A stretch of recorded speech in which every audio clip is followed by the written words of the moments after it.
Britain invented the practical car. Not the automobile, that was Germany, but the idea that ordinary people deserve something clever, efficient, and genuinely fit for purpose. That was ours. The Mini, the Allegro, the Fiesta, the Escort, cars built for British roads, British weather, British budgets, and the specific indignity of a Tesco car park on a Saturday morning. And then, somewhere between 1998 and now, we threw all of it away. Not gradually, not reluctantly. We sprinted towards the SUV with the enthusiasm of a nation that had completely forgotten what it was good at. The Nissan Qashqai is now the best-selling car in Britain. The Ford Fiesta is dead, the Rover is gone, the MGF is gone, the Mondeo is gone. And in their place, a procession of high-riding, plasticky, 7-speed automatic crossovers that are too wide for half the roads they're driven on and too tall for half the car parks they're parked in. This is the story of how Britain abandoned its car heritage. 7 reasons. Some of them are the industry's fault. Some of them, uncomfortable as it is to say, are ours. Before we get into it, if this channel is new to you, subscribe and turn on notifications. We cover the automotive industry without the PR spin, and this one has been a long time coming.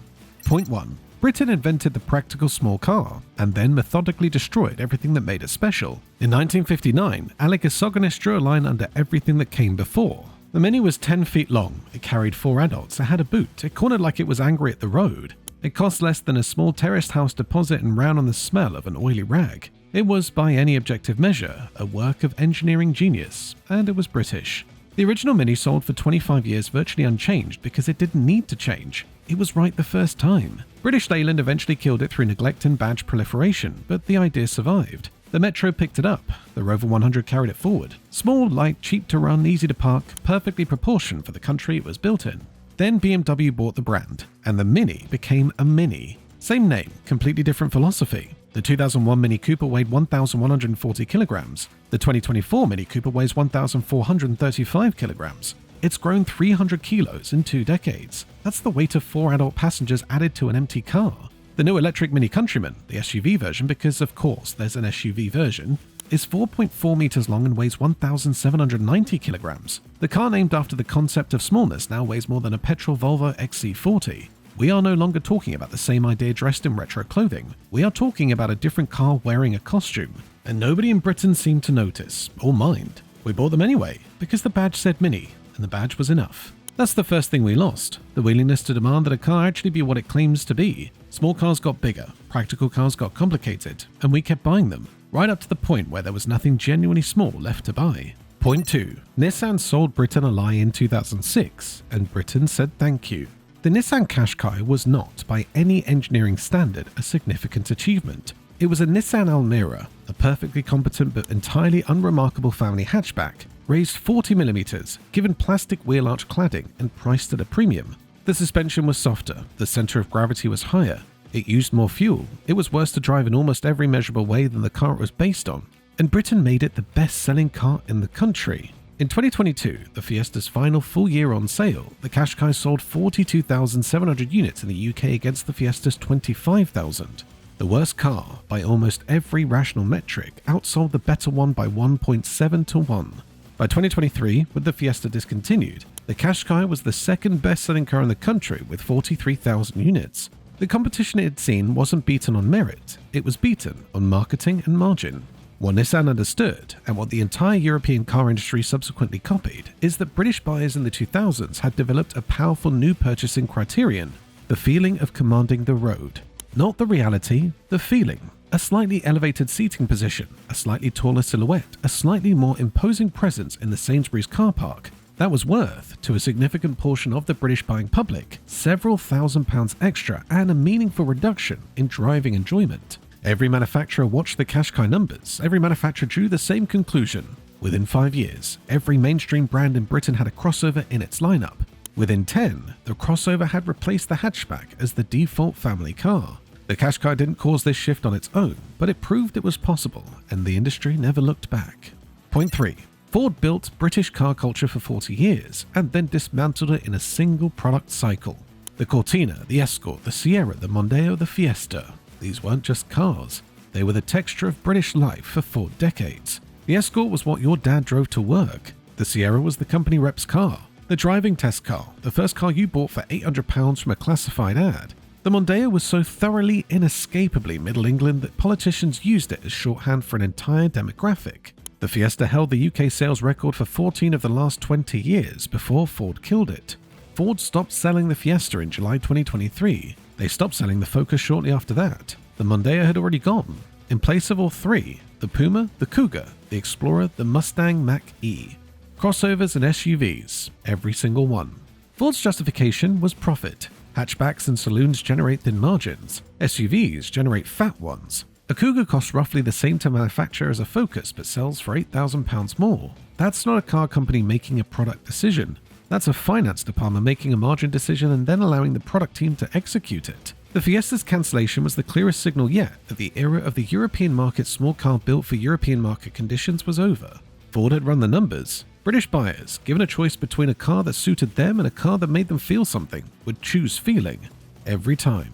And Ford was happy to charge them for it. What makes this a betrayal specifically is the history. Ford didn't just sell cars in Britain, Ford built cars in Britain. At Dagenham, at Halewood, at Dunton. The Fiesta was engineered partly in Essex, the Escort was built in Liverpool. These were not foreign products sold to a British market. These were British products made by British workers for British roads. The decision to replace them with a range of American-conceived crossovers was not just a commercial choice, it was cultural vandalism. There's a specific kind of grief that comes with this, and it isn't sentimental, it's practical. The Ford Fiesta ST, the hot hatch version, was by almost universal critical consensus one of the finest driver's cars available for under £25,000 anywhere in the world. Not just in its class, in any class. Automotive journalists who had driven everything from Porsche 911s to Lotus Elises described the Fiesta ST as a car that delivered genuine driving joy without requiring a second mortgage or a track license. It communicated everything through the steering wheel. It rewarded commitment. It punished laziness. It was, in short, everything a British car on British roads should be. Ford killed it. Not because it was bad, because the platform it rode on was being discontinued in favor of SUV architecture. And there was no business case for an SUV hot hatch, at least not one that could match what the Fiesta had been. The Fiesta ST's replacement in Ford's range, if you're looking for something sporty, is the Puma ST. It's a perfectly adequate car. It is not the Fiesta ST. It is taller, heavier, less communicative, and costs more to buy and run. It is what happens when a finance department inherits a brand. Point 4. The people who were supposed to help you choose the right car had a very strong financial reason to point you towards the wrong one. Car dealerships operate on margin. That's obvious. What's less obvious is how dramatically the margin on an SUV differs from the margin on a hatchback, and how significantly that difference has shaped what British buyers get shown, get offered, and get talked into. In the mid-2000s, a dealer selling a Ford Focus on a good day might clear £800 to £1,200 in front-end margin. The profit on the car itself before finance and add-ons. The same dealer selling a Ford Cougar in 2015 would clear £1,800 to £2,400. The gap drove showroom behavior in ways that manufacturers understood perfectly and customers rarely did. Salespeople were incentivized through bonus schemes and manufacturer targets to shift metal that generated the most margin. When a customer walked in asking about a Fiesta and left with a Puma, which happened thousands of times across British dealerships every year, that wasn't always a neutral conversation. That was a guided one. The test drive was in the Puma, the finance offer was on the Puma, the delivery slot was for the Puma. The Fiesta was available, technically, but the path of least resistance led somewhere more profitable. This is not a conspiracy, it's incentive design. Manufacturers set the margins. Manufacturers designed the bonus structures. Manufacturers knew what would happen, and what happened was that the British public, a population with no particular appetite for SUVs in 2000, developed an extremely strong one by 2015. Not because the cars were better, because the commercial infrastructure around them was built to produce that outcome. Point 5. Manufacturers used pedestrian safety regulations as justification for building taller, blunter, heavier cars, when the truth is they wanted to build those cars anyway. The European Pedestrian Impact Regulations, introduced progressively from 2005 onwards, required the cars be designed to reduce injury severity in collisions with pedestrians. The specific requirements around bonnet height, deformation zones, and impact geometry gave manufacturers a legitimate technical reason to change the front-end design of their vehicles. What they did not require was the dramatic increase in vehicle height, width, and mass that has characterized the European car market over the same period.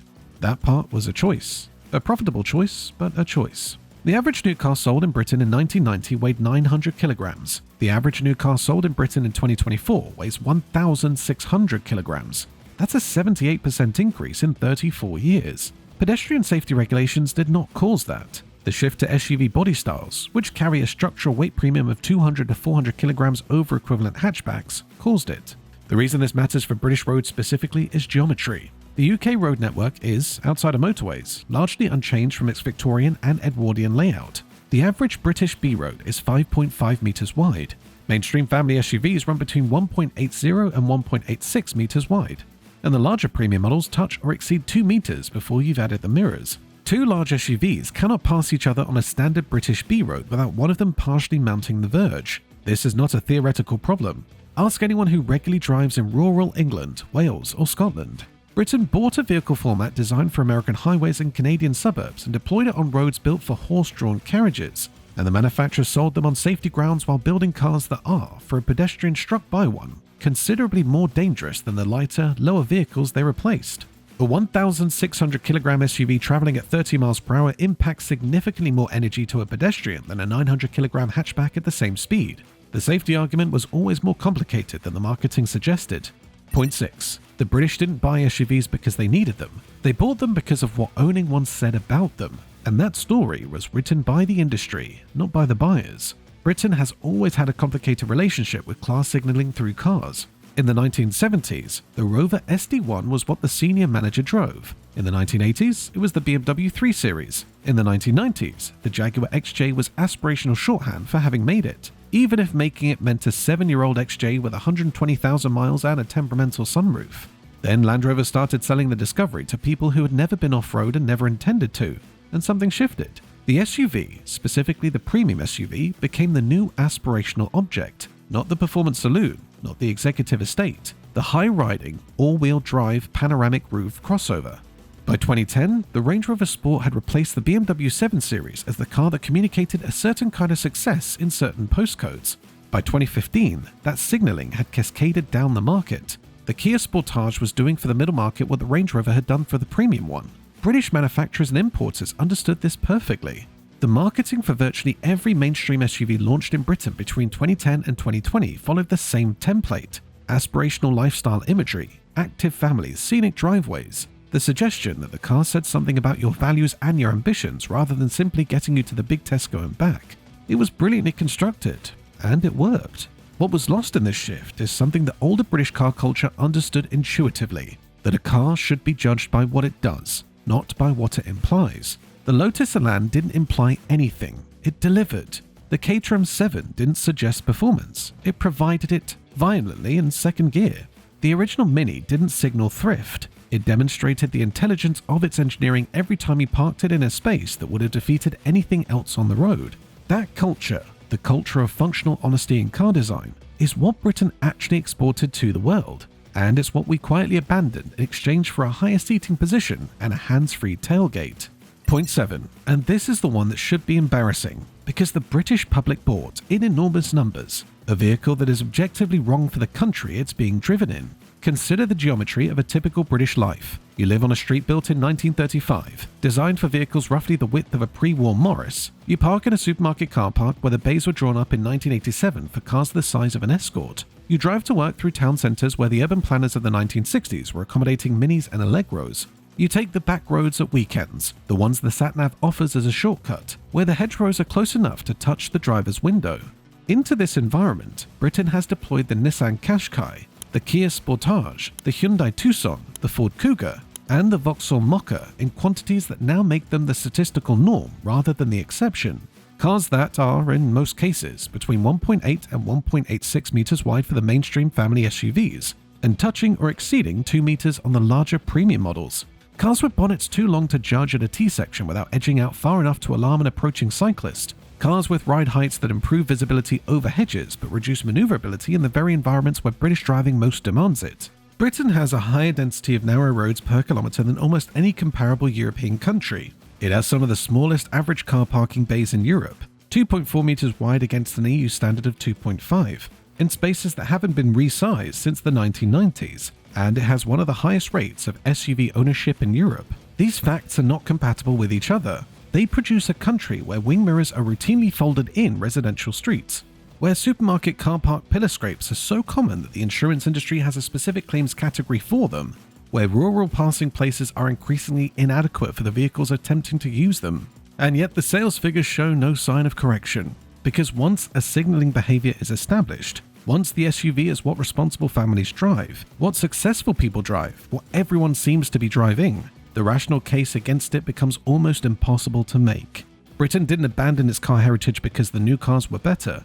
The original Mini was better for British conditions than anything in the current Mini range. The Ford Fiesta was better for British roads than the Ford Puma that replaced it. The Rover 75 was better suited to British motorways than the Range Rover Velar that now occupies the same psychological space. The engineers who built those cars knew what they were doing. The designers who drew them understood the brief. They were making things for a specific place, a specific culture, a specific set of conditions, and they were doing it brilliantly. The Mini was brilliant. The Fiesta was brilliant. The MGF was flawed, but it was honestly, enthusiastically, defiantly flawed in the way that only British sports cars managed to be.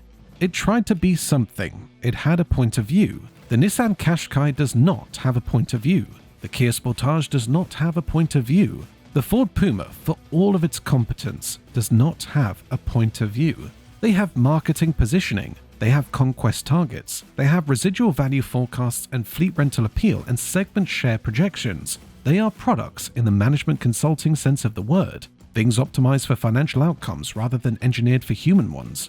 We abandoned our car heritage because the industry convinced us that what we wanted was to feel bigger, taller, more commanding, more present on the road, and we believed them comprehensively, enthusiastically, and at considerable expense. The roads haven't changed, the car parks haven't changed, the hedgerows haven't moved. Only the cars got bigger, and somewhere in that gap between the roads Britain has and the cars Britain chose to drive on them, the heritage disappeared. That's worth being angry about, because it didn't happen by accident, and because the cars we had, the ones we gave up, were genuinely, measurably, demonstrably better for the country we live in than the ones we replaced them with. Which car do you miss the most? The one that's been cancelled, discontinued, or replaced by something that doesn't come close? Tell me in the comments, because that list is longer than anyone in a manufacturer's boardroom would care to admit.